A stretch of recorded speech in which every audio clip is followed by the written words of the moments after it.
Capricorn, welcome and this is your reading. Tingnan natin kung ano yung mensahe sa'yo. Give me the message for Capricorn. Ayan. So, meron kang dalawang mensahe. Meron ka ditong 10-10 and transformation, 19-19. Kung madalas mong makita yan, 10-10 and 19-19. Meron ditong transformation and growth na nangyayari sa'yo, okay? May paglago, okay? Kung ano man yung mga sinisimulan mo, meron ditong pagbabagong parating, may transformation ditong mangyayari sa'yo, okay? So, nakikitaan ko dito na magbubukas dito yung tipong, kung before hindi mo makita yung improvement ng ginagawa mo, kung meron ka mga ganun, no? Kung meron kang tipo na feeling mo, nahihirapan ka na sa sitwasyon.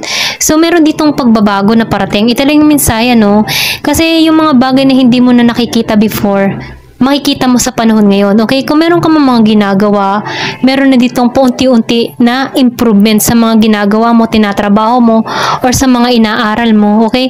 Maging sa relasyon, trabaho, ano pa man, meron diyang improvement na mangyayari. Ito lang yung nafe-feel ko, So, nakikitaan ko rin dito, meron ka ditong mapufulfilled sa destiny na naghihintay sa'yo. Pwede rin sabihin yung goal mo, yung pangarap mo, mapufulfilled mo to, okay? May tagumpay na naghihintay sa'yo dito. So, nakikitaan ko rin dito, sinasabihan ka dito na ituloy-tuloy mo lang kung ano yung mga ginagawa mo, tinatrabaho mo, okay? Keep going ka lang kasi nakikitaan ko dito, may pag-angat, okay? Meron ditong paglago na magaganap sa buhay mo, okay? So, meron ditong affirmation sa'yo. The more I invest awareness in my growth, the closer I continuously become to the outcome I am seeking. So, nakikitaan ko dito, once na nagpapatuloy ka sa mga ginagawa mo at nagiging aware ka dito, okay? Kumbaga, nagiging kang positibo rito at nagpapatuloy ka lamang dito, makikita mo yung kahihinatnan. Okay, makikita mo yung magandang resulta. Kung ano man yung mga pinaplano mo, tinatrabaho mo, kung ano man yan, meron yung magandang resulta. Kaya, tuloy-tuloy ka lang, okay? Ayan. Meron ditong transformation. So, sinasabihan ka dito, yung pagbabago kasi hawak-hawak mo yan Nasa sa iyo yan kung gusto mo magbago, Kung baga, halimbawa, for example, ikaw, malaki kang babae, pero gusto mo ng pagbabago, gusto mong sumeksi, So, nahawak mo yan Kumbaga, ikaw yung kikilos dyan kung gusto mong baguhin talaga yung appearance mo, okay? So, ganun pa man, nakikitaan ko rito na meron ka ditong marirealize sa sarili mo, okay? Na kailangan ng may baguhin sa sarili. Ito lang nakikita ko, So, sinasabihan ka dito na once na meron transformation, meron bagong simula, okay?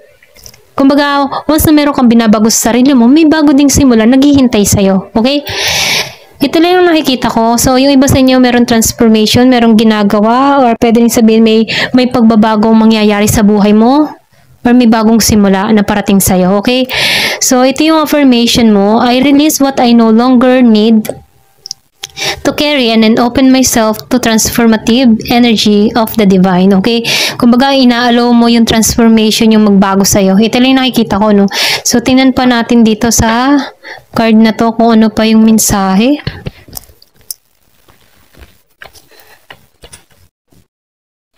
Give me the message for Capricorn. Give me the message for Capricorn.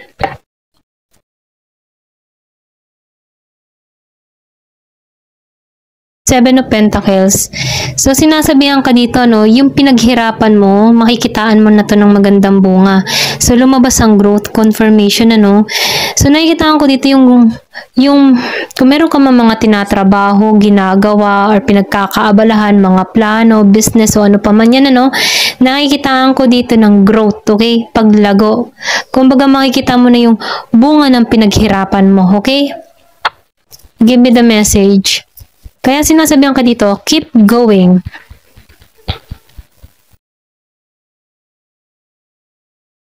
So, meron ditong new beginning, okay? Sinabi ko nga kanina, bagong simula, bagong adventure na parating sa'yo.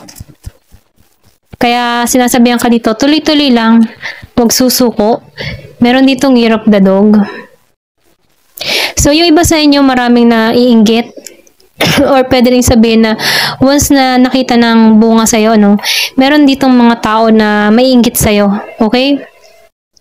So, ingat ka na lang din sa mga pagkakatiwalaan mo. Ito lang yung mensahe, no? Kasi yung iba, hindi natutuwa sa pag-angat mo, may inggit na nararamdaman, mga ganun ba. So, may naman, no, once na merong magandang nangyayari sa'yo, tahimik lang. Kasi hindi maiwasan na meron talagang naiinggit. So, yung iba naman sa inyo, nakikitaan ko dito na yung matibong nag-iisip, yung iba sa inyo, no, hindi halos lahat, marami kang iniisip, marami kang isipin, pero ganun pa man, kung merong gumugulo sa isipan mo, think positive lang, okay? So, meron ditong deception. So, yung iba sa inyo, meron ditong tao, or meron ditong nanloko sa'yo, or meron ditong naninira sa'yo, okay? So, meron ditong deception akong nakikita, no? Yung iba sa inyo, hindi halos lahat sa part na to, no? Meron ka ditong karelasyon na may pandarayang ginawa sa'yo, or pwede rin meron kang kaibigan dito, katrabaho, kapamilya, may pandarayang ginawa sa'yo, nag-overthinking ka dito. Ito lang yung nakikita ko, no? Give me the message. Pero ganun pa man, ito na yung patungo sa inyo. Meron ditong pera kang parating. Yung iba sa inyo, meron bagong kasaganahan, abundance, stability na parating sa'yo. Pero ganun pa man, sinasabihan ka dito, huwag kang matakot sa pagbabago, okay? Kung meron mga delay or meron mang hindi pa nagaganap, ano, huwag kang matakot sa pagbabago.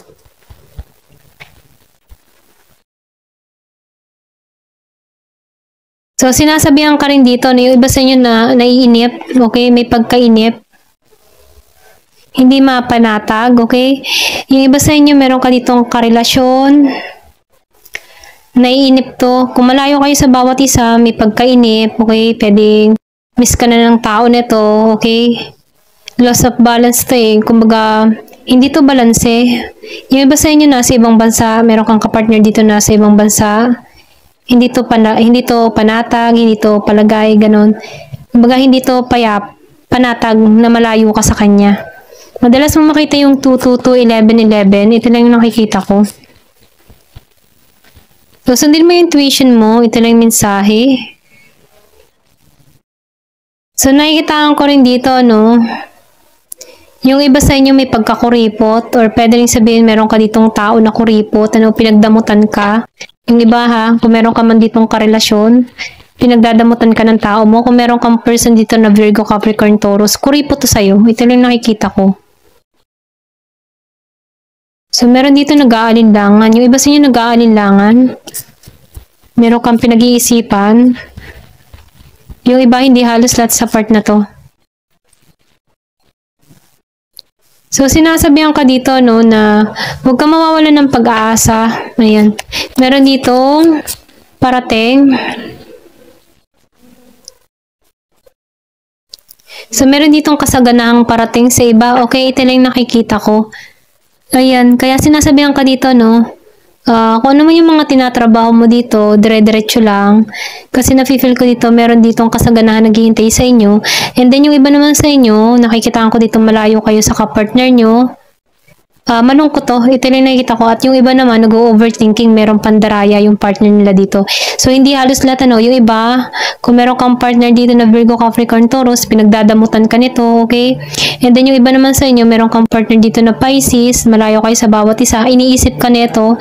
And then yung iba naman sa inyo, meron ka ditong partner na Gemini, hindi to panatag pag malayo ka rito. Ito lang nakikita ko, no? Malungkot to.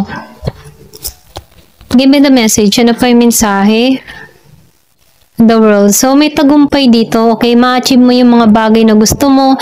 Meron ditong successful. Kumbaga, no, kung ano man yung mga ginagawa mo, sa bandang huli, magtatagumpay ka. Dito ka patungo sa tagumpay. Makukomplete mo lahat ng task na ginagawa mo at patungo ka dito sa tagumpay. Yung iba naman sa inyo, kung nagbabala ka mga ibang bansa, meron dito akong nakikita ang pag-alis, okay? At magtatagumpay ka para dito. Ayan, ito lang yung nakikita ko. Ayan, thank you for watching. Love and peace.